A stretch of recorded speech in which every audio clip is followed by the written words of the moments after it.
Okay, we have a QML at this level here. So you can see we have a high, we have a low, we have a lower low, and then we have a higher high here.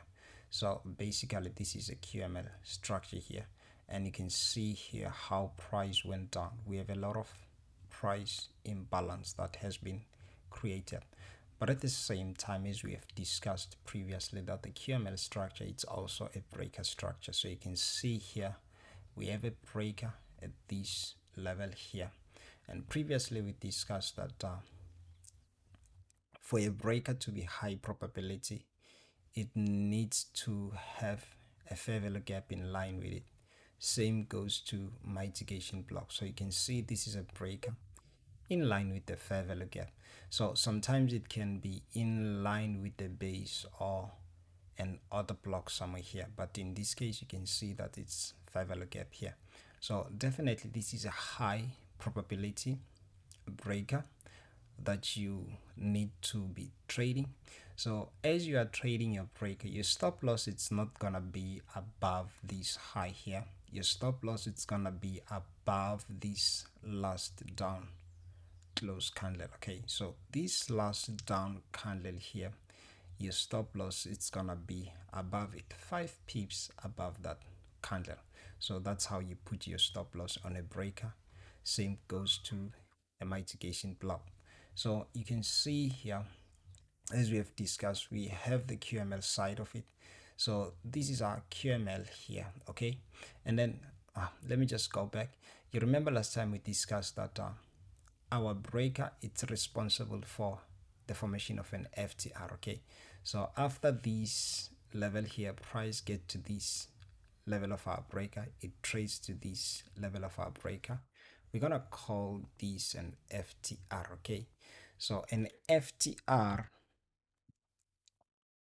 so this is gonna be an FTR. It simply stands for failure to retest. Okay, so it simply means price failed to retest this level of our QML. Okay, so this is the level of our QML that we are anticipating price to get into. Okay, but we have what? A failure to retest to that level or return to that level, and that failure to return to that level, it's gonna be caused by your breaker.